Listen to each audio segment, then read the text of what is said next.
William. Alors, les extraterrestres existent-ils? Ça, c'est une vieille question que nos amis ici en France ont traitée depuis longtemps. Notre camarade Jacques Pradel aussi, il en avait fait un deuxième métier. Maryse n'a pas la réponse à cette question. Sauf que le ministère de la Défense de Sa Gracieuse Majesté vient de mettre à la disposition des citoyens britanniques des archives qui permettent d'en savoir un peu plus. Vous les avez consultées alors? Oui, je les ai consultés. Ces archives étaient jusqu'à présent classées secret défense. On ne pouvait donc pas les regarder, mais depuis hier, le ministère de la Défense britannique met en ligne sur son site internet 8000 cas de signalisation d'objets volants suspects apparus dans le ciel britannique. Alors à chaque fois, le nom des personnes qui ont vu, qui disent avoir vu ces objets est caché, mais en revanche, tout le reste est lisible. En fait, la Grande-Bretagne suit l'exemple de la France qui a mis en ligne sur son site internet aussi les archives du CNES, le Centre national d'études spatiales. Alors ce sont souvent des procès-verbaux de gendarmerie un petit peu barbants à consulter. Ici en Grande-Bretagne, les archives du MOD, le ministère de la Défense britannique, sont assez amusantes à regarder. Je vous en propose quelques extraits tout de suite. D'étranges lumières dans le ciel, des formes qui ressemblent à des soucoupes volantes, des traces d'atterrissage dans les champs, ces images filmées par des amateurs font généralement sourire.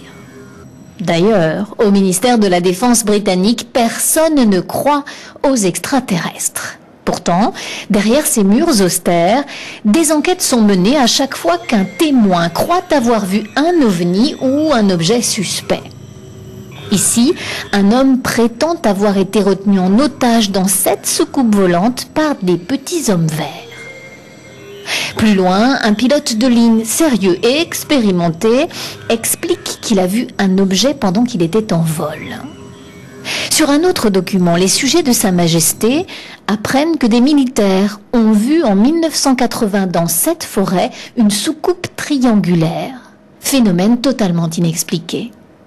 En publiant ces archives, les autorités britanniques espèrent montrer qu'elles n'ont rien à cacher. Le gouvernement français a ouvert ses archives sur les ovnis il y a un an aussi. Et bien sûr, après cela, les plus sceptiques ont crié au complot. Ouais, tout ça, c'est juste de la désinformation. Et toutes les meilleures choses ont été gardées secrètes. Et je peux vous garantir qu'il se passera la même chose ici. Cette transparence ne devrait donc pas empêcher des milliers de citoyens de continuer à penser qu'il existe d'autres formes de vie quelque part. Vous venez d'apercevoir sur les images un peu rapidement là, ce que les Anglais appellent les crop circles. Vous savez, ces dessins qui sont faits dans certains champs, des formes géométriques qui apparaissent comme ça un beau matin. Alors certaines sont manufacturées. Je veux dire par là que c'est des petits gars du village d'à côté. Mais peut-être pas toutes, hein, Maryse. Ça existe beaucoup en Angleterre. Oui, c'est vraiment une grande tradition ici en Grande-Bretagne. À chaque nouvelle saison, quand les blés sont très hauts, par exemple, un agriculteur se réveille et il constate que certains de ses épis de blé ont été touchés et que cela forme un cercle ou alors des formes géométriques très savantes. Alors les cartésiens que nous sommes peut-être disent que ce sont des plaisantins qui font ça la nuit et puis beaucoup d'autres pensent sérieusement que ce sont des phénomènes